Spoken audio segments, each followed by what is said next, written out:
ఒకటి ఈ గదిలో పడి చేస్తావు, లేదా నేను చెప్పే మాట విని నాతో సంతోషంగా బతుకుతావు.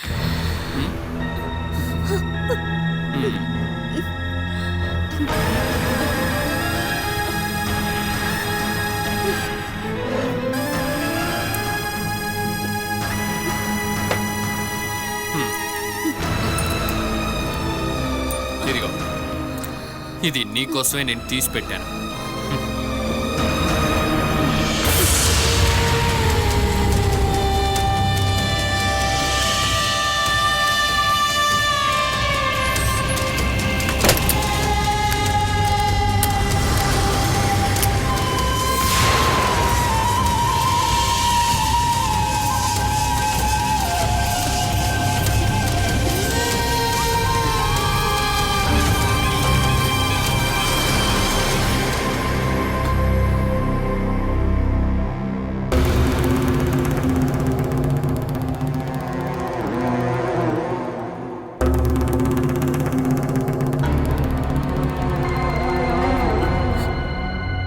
ఏంటండి సౌండ్ వినిపించట్లేదు?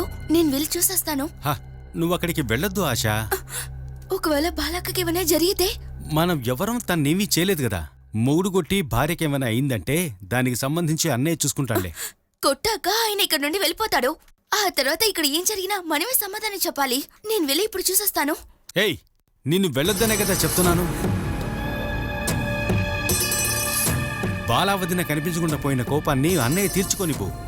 ఎలాగూ తనేమాత్రం చంపళ్లే. అలా చంపేవాడే అయ్యుంటే వచ్చేదారిలో చంపేసి ఎక్కడైనా పాతి పెట్టేసుండేవాడు. ఇంతగా తన్నులు తినేంతగా బాలాకకి అసలు బలం లేదండి. సగం అరవడం, కేకలు పెట్టడం తన యాక్టింగ్. నువ్వు వేణాన్ని గమనించావా? మన ముందు బాలావద్దని కొట్టడం నువ్వు చూసావా? ఎన్నోసార్లు. ఊరికే జుట్టు పట్టుకుంటాడు, అలా నెట్టేస్తాడు అంతే. అదంతా మనకు చూపించడం కోసమే. బాలావదిన లేకుండా వేణన్న బతకడం కష్టమే. అందుకే కనిపించకుండా పోయిన వెంటనే వెతకడం కోసం కష్టపడ్డాడు. కోపంలో 2 దెబ్బలు కొట్టినా సరే చచ్చేలాగా వాడేం కొట్టళ్లే. బాలాక మీద అంతగా ప్రేమ ఉందని అనిపించట్లేదు.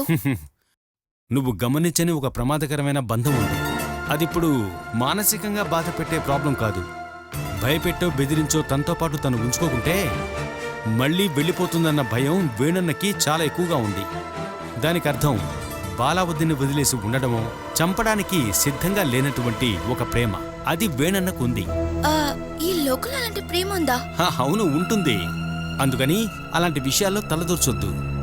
బాలావదిన మళ్ళీ దొరకడం వల్ల ఇక చాలా రోజుల వరకు వేణన్న మన విషయాల్లో తలదూర్చడు. నువ్వుగా వెళ్ళి వాణ్ణి రారా అని పిలవద్దు. ఆశ, బాలావదిన విషయంలో నువ్వు ఎలాంటి విషయాలు పట్టించుకోకు. వేణన్న నన్ను శత్రువుగా చూడడం తగ్గించాడు. మనమిక తనకు సపోర్టుగా ఉండాలి. లేదంటే ఆశ, మన ప్లాన్లన్నీ వేస్ట్ అయిపోయినట్టే.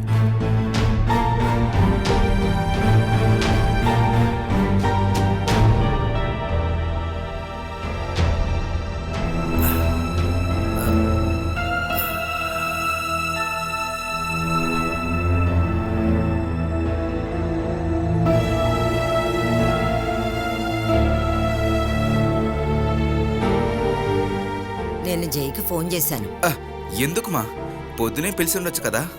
లేదురా, నీ విషయంలో నాకంటే ప్రేమ అభిమానాలు ఉండేవి భారీ స్థానంలో తనకు మాత్రమే ఉంటాయి. నాకెందుకు చెప్పలేదని ఖచ్చితంగా నన్ను అడుగుతుంది కదా. నీ ఒంటి మీద వేరెక్కడైనా గాయాలున్నాయా? లేదుమా, బైక్ బ్యాలెన్స్ దొరకలేదు. కింద పడినప్పుడు తలకు తగిలింది. నువ్వు హెల్మెట్ పెట్టుకోకుండా బైక్ నడపవని నాకు తెలుసు.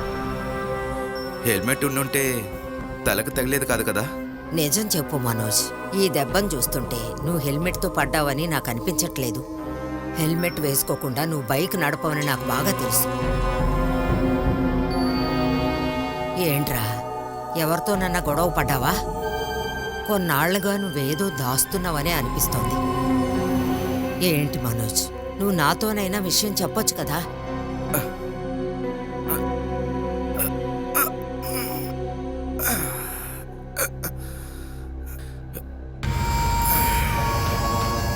నాతో చెప్పు మనోజ్, ఎవరితోనన్నా నువ్వు గొడవ పడ్డావా? పోలీసులు ఎవరన్నా వెతుక్కుంటూ వస్తారా? లేదు, ఈ దెబ్బతో కేసు కూడా అయిపోయింది. మీకు జయకు తెలియని రహస్యాలు నా దగ్గర లేవు. కానీ లాస్ట్ 1 మంత్గా అలాంటి ఒక రహస్యాన్ని మీ దగ్గర దాచిపెట్టాను. మీ దగ్గరనే చెప్పాలని చాలాసార్లు ట్రై చేశాను. కానీ ఏదైనా కారణం వల్ల అది బయటికి తెలిస్తే గనక బాలా జీవితం అంతటితో అయిపోతుందని నేను భయపడ్డాను. ఏంట్రా బాలకి సంబంధించి నీకేంటి రహస్యం? బాలాని వేణు ఇంటి దగ్గర నుంచి వేరే చోట ఉండటానికి నేనే హెల్ప్ చేశాను.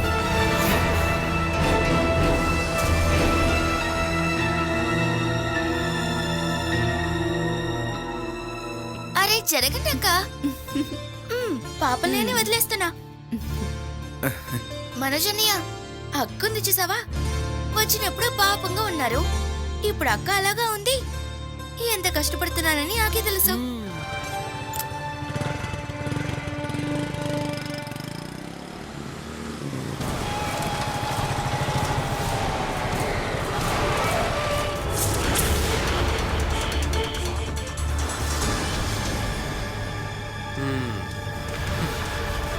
ఎరా, నువ్వే ఇదంతా ప్లాన్ చేసావు కదా? ఏయ్, నిన్ను- నీకు తెలియదన్నావు. ఎవరిది?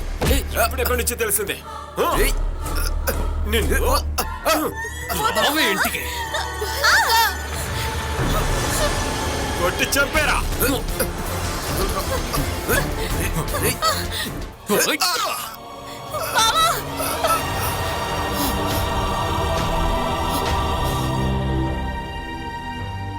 ఎన్ని రోజులు నేను నీకు సపోర్ట్ చేసింది నువ్వెప్పటికీ అబద్ధం చెప్పవన్న ఉద్దేశంతోనే. ఇప్పుడు నువ్వు చేసింది మనసు ఎలా అంగీకరిస్తుంది? కన్న తల్లికి కూడా నిజం చెప్పకుండా ఈ విషయాన్ని దాచిపెట్టావు. నిన్ను నేను ఎలా నమ్ముతాన్రా? అప్పుడున్న సిచ్యువేషన్లో అలాగే చేయాలనిపించిందమ్మా. దాని పరిణామాలు నువ్వు అనుకున్న దానికంటే మోసం. పాత గొడవలన్నీ మర్చిపోయి జయ నీకు దగ్గర అవుతున్నప్పుడు నువ్వు చేసింది అస్సలు మంచిది కాదు. చెయ్యాలనుకున్నప్పుడు జయతో చెప్పి చేస్తే బాగుంటుంది. తను ఒప్పుకోదుమా. నీకు తనకి మధ్య ఏదో సంబంధం ఉందని అభిప్రాయం ఉండబట్టే అలా చేస్తోంది.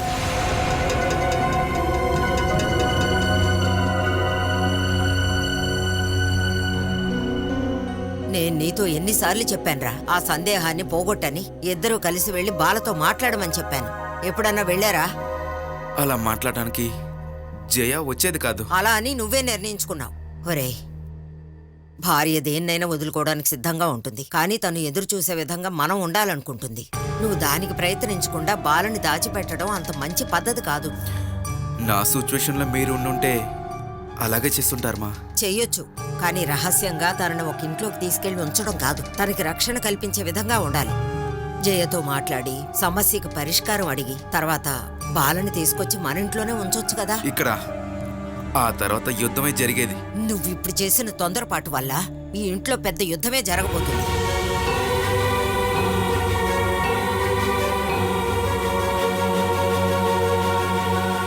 ఈ విషయం జయకి తెలిసినప్పుడు ఇంకా ఏమేం జరగబోతాయో. జయ దగ్గర చెప్పొద్దు. మీరు చెప్పుకుని ఉంటే చాలు. ఇప్పుడు ఈ విషయం వేణి ఇంట్లో తెలిసిపోయింది కదా. ఆ విషయం వాళ్ళ అమ్మ సుధాలక్ష్మితో చెప్పబోతుంది. అది వెంటనే జయకి తెలుస్తుంది. తెలిసిన వెంటనే ఆ క్షణమే ఈ ఇంటికి వస్తే ఈ ఇల్లు రెండుగా చీలిపోతుంది.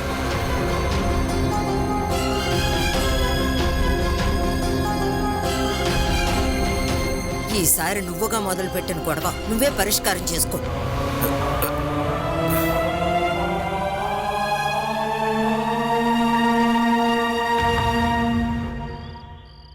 మనోజ్ తలకి బాగా దెబ్బ తగిలింది. పెద్ద గాయం. దాన్ని పక్కనే ఉన్న హాస్పిటల్ తీసుకెళ్ళి మందులు ఇప్పించాం. టౌన్ హాస్పిటల్కి వెళ్తాననే బయలుదేరి వెళ్ళారు. జోసెఫ్ కూడా తనతోనే వెళ్ళాడు. సురేందర్కి బైక్ కూడా ఇచ్చి పంపించాను. సరే, వాళ్ళకి ఫోన్ చేసి ఆ బండైనా ఇవ్వమని చెప్పొచ్చు కదా గోపి. అప్పుడు పరిస్థితి గురించి చెప్తే మీకు అర్థం కాదు. కొంచెం సేపట్లో ఈ ఇల్లే యుద్ధగనం అయిపోయింది తెలుసా. మా అందర్నీ గొంతు పట్టి చంపేసి బాలని తీసుకువెళితే కూడా ఎవ్వరికీ తెలియదు. బాల అక్కని వాళ్ళు ప్రాణాలతో తీసుకెళ్తారనేది భయం. వెళ్లే దారిలో ఎక్కడైనా చంపేస్తే ఏం చేయాలి? సౌదీలో ఉన్న అబ్బాయిని పిలిచి చెప్పాలి. జాగ్రత్తగా చూసుకోమని వాడే ఇక్కడికి పంపించాడు. జరిగిందంతా నేను వాడితో చెప్పేశాను. తీసుకువెళ్ళింది తన భర్తే కదా, మనం అసలు కేసు కూడా వెయ్యలేము. బాలా ఇక్కడ దాక్కుందని వాళ్ళు ఖచ్చితంగా నిరూపించగలరు. అలాంటప్పుడు బాలా వేణు ఇంటికి వెళ్ళిందని మనం నిరూపించి తీరాలి. మనం అక్కడి దాకా వెళ్ళొద్దాం.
నాయనమ్మ నాన్నకి ఏమైంది?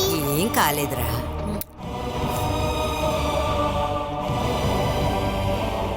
ఇంత రాత్రిపూట నువ్వెందుకు బయలుదేరి వచ్చావు జయ? పొద్దున్నే వస్తే చాలని చెప్పాను కదా. అత్తయ్య నిజం చెప్పండి, మనోజ్ బావుకి పెద్ద గాయాలు తగిలాయా? బాగా దెబ్బలు తగిలితే బండి నడుపుకుంటూ వచ్చేవాడా? చిన్న దెబ్బేనమ్మా, 2-3 స్టిచ్చెస్. స్టిచెస్ వేశారా? అయితే ఆ గాయాలు చాలా లోతుగా తగిలుంటాయి. అమ్మా జయ, అనవసరంగా భయపడకు. ముందు వెళ్ళి వాడిని చూడు, ఆ తర్వాత నీ భయం పోతుంది. నిజం చెప్పాలంటే గొడవ పడేటప్పుడు బావను కొట్టాలనిపించేది, కానీ బావకు దెబ్బలు తగిలాయంటే ఇప్పుడు నేను తట్టుకోలేకపోతున్నాను అత్తయ్య. అంతగా దెబ్బలేమీ తగలేదు జయ. నువ్వు రా, ముందు లోపలికి రా.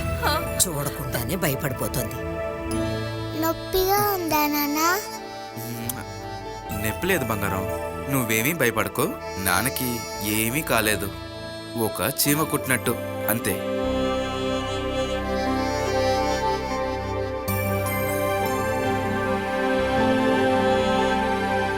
నీకు చాలా పెద్ద దెబ్బ తగిలిందేమో అని భయపడి రాత్రిపూట బయలుదేరి వచ్చింది. నేను ఫోన్ చేసినప్పుడే చెప్పాను చిన్న దెబ్బ అని. అలా నాకు అనిపించాలిగా. ఏం చేసేది, లైట్గా మిస్ అయిపోయింది. లేకపోతే అయ్యో అమ్మని అరవడానికి నీకొక ఛాన్స్ దొరికేది. మనోజ్, ఏంట్రా ఆ మాటలు? ఒక్కొక్కరి మనసులో ఏముందని మనకు తెలియదు కదమ్మా. ఏదేమైనా నీ మనసులో ఉన్నదానికంటే బాగానే ఉంటుంది. నాతో తిట్లు తినకుండా మర్యాదగా పడుకో.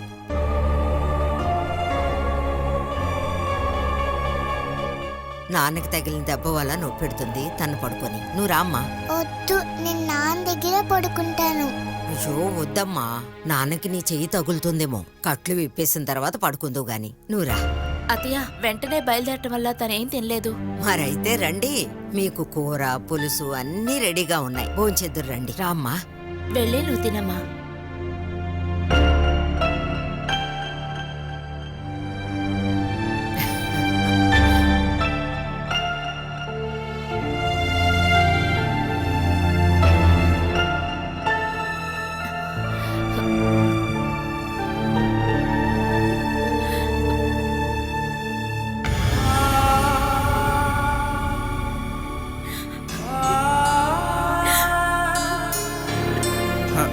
అరే జయ, ఎందుకు ఏడుస్తున్నావు?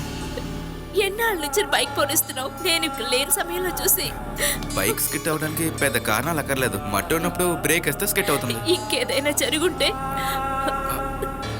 అయినప్పుడు చూసుకుందాం.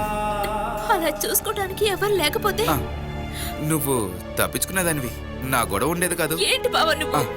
తల ఆల్రెడీ బాగా నొప్పుకుంది, ఇక చెయ్యి కూడా వదలవా? వదిలే. నొప్పికి మందులేం ఇవ్వలేదా? ఇదిగో కిలో దాకా మందులు ఇచ్చారు, అవన్నీ తీసుకోపోయినా ఒక వారంలో మానిపోతుంది. బైక్ యాక్సిడెంట్ అని చెప్పగానే నా ఒళ్ళంతా వణికిపోయింది తెలుసా? ఇదిగో ఇప్పటికి కూడా వణుకు తగ్గలేదు. అసలు ఎక్కడ జరిగింది? ఆ, అది టౌన్లో నుంచి ఒక 2 కిలోమీటర్ల లోపల. టౌన్ లో నువ్వు హెల్మెట్ లేకుండా పోనిచ్చావా? అలా పర్మిషన్ లేదు కదా. హెల్మెట్ పెట్టడం మర్చిపోయాను. ఈ మధ్య అసలు శ్రద్ధ లేకుండా పోయింది. ఇప్పుడు అర్థమైందా నేను దూరంగా ఉంటే మీకు దేని మీద శ్రద్ధ లేదని? ఇక ఏ సమస్య ఉండదు, ఇంకెప్పుడు మీతోనే ఉంటాను.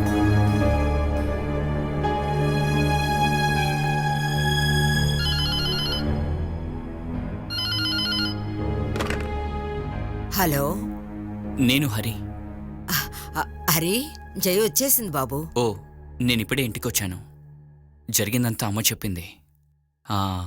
బావ ఇప్పుడు బానే ఉన్నాడుగా? చిన్న దెబ్బే తగిలింది బాబు. ఎవరత్తయ్యా? హరి ఫోన్ చేశాడు. కనీసం యాక్సిడెంట్ అయిందని తెలిసి కాల్ చేసావు, పర్వాలేదే. అమ్మ నాకు చెప్పిన దగ్గర నుంచి బావ ఫోన్కి ట్రై చేస్తున్నానక్క, నాకు దొరకట్లేదు. నీ ఫోన్ కూడా స్విచ్ ఆఫ్. నేను చార్జ్ పెట్టడం మర్చిపోయాను, అర్జెంటుగా బయలుదేరి వచ్చాను కదా. అందుకే నేను ల్యాండ్ లైన్కి ఫోన్ చేశానక్క. బావకి ఇప్పుడు పర్వాలేదు కదా? అంతా భగవంతుడి దయ. చిన్న గాయంతో పోయింది, కానీ బాగా నొప్పిగా ఉన్నట్టుంది. రెస్ట్ తీసుకోమని చెప్పు. రేపు నేను ముఖ్యమైన చోటుకి వెళ్ళాలి, వెళ్ళేటప్పుడు వస్తాను.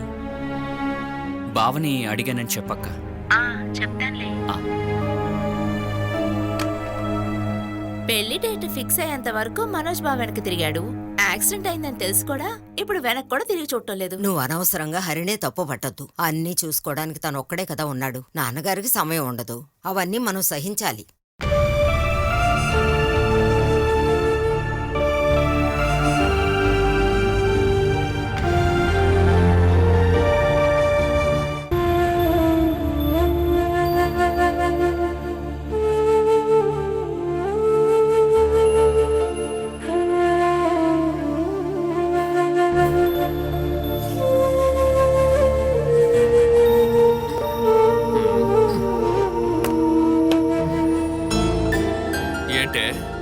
పొద్దునే లేచి స్నానం చేయడం అంతా మానేసావా?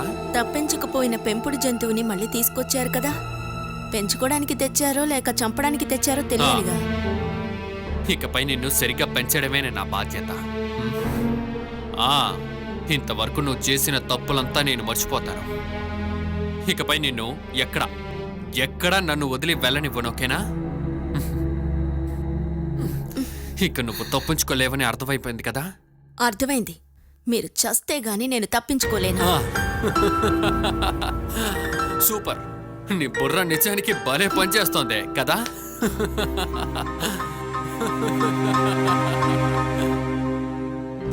బాగుంది. అయితే నేను చనిపోయడం చూడడం నీకు అంత ఆశ కదా. ఆశపడకు, నేను ఎక్కడికెళ్ళా నేను తీసుకెళ్తానే. లేదు సూసైడ్ చేసుకుందాం అనుకున్నా కూడా అక్కడ నేనుంటాను. చావైనా బతికైనా ఇక నువ్వు నాతో పాటే ఉండాలి. దొంగచాటుగా ఏమంటున్నావురా? ఏం వింటలేదు. నువ్వు ఉన్నావో లేదో చూస్తున్నా. బాలా, మీరిద్దరు ఎక్కడికి వెళ్తున్నారు? ఎక్కడికి వెళ్తున్నా సరే నేను కూడా వస్తాను. చెప్పరా, ఎక్కడికి వెళ్తున్నావు? చనిపోవడానికి. లేదురా, నాకు పని ఉందిలే. మంచిది, ముందు ఇక్కడి నుంచి బయలుదేరు. వెళ్ళరా. అది సరే, గ్రామం నుంచి తీసుకురావడానికి మాత్రం నీకు తనకు తోడుగా ఉండాలి. నీకు కావలసింది నీ చేతికి చిక్కగానే రేయ్ నన్నే బయటికి పొమ్మంటావా? బాగుందిరా, నీ అన్ని చెడు పనిట్లోనూ నేనున్నాను చూడు, అందుకు నువ్వు నన్ను అనాల్సిందే. నీకు అవసరం వస్తుంది కదా, అప్పుడు చూసుకుందాం. నా దగ్గరేనా?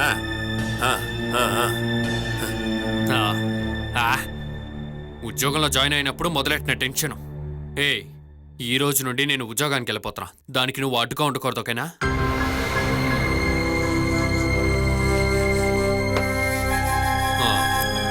కొద్ది రోజుల పాటు నువ్వు నీ ఇష్టానికే కదా ఉన్నావు. ఇక నేను ఆశపడేటట్టే నువ్వు బతకాలి. ఇకపై నీకి నా చేతుల్లో.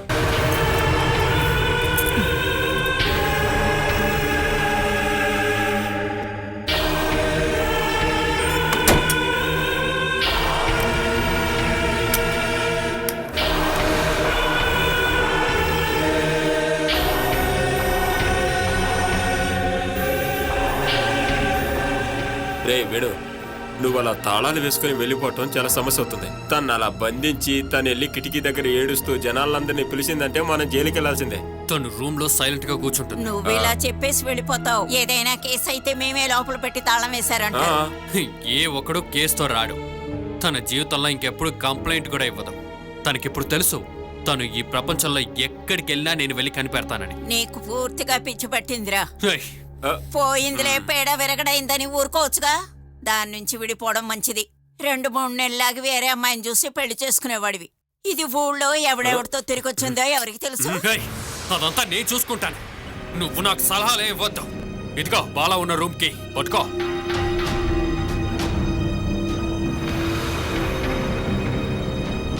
పట్టుకో ముసల్దానా.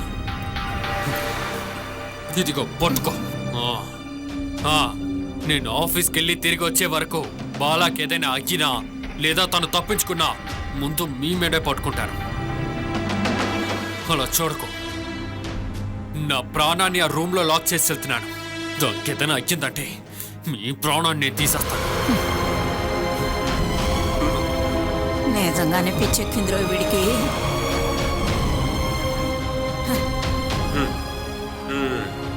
మంచి బాధ్యతను అప్పగించాడమ్మా నీకు.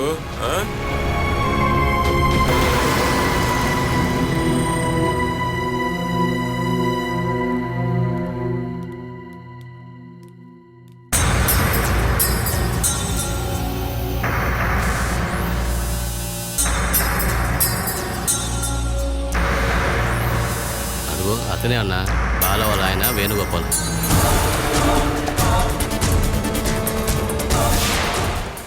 నాకే సమస్య లేదు. ఇది నా తలరాత. నా కోసం మీరు దిగులు పడద్దు. నేను ఇక్కడ సంతోషంగా ఉన్నానని అమ్మకి మణికుటికి చెప్పండి. నువ్వు అలా మాటలతో చెప్తే సరిపోదు.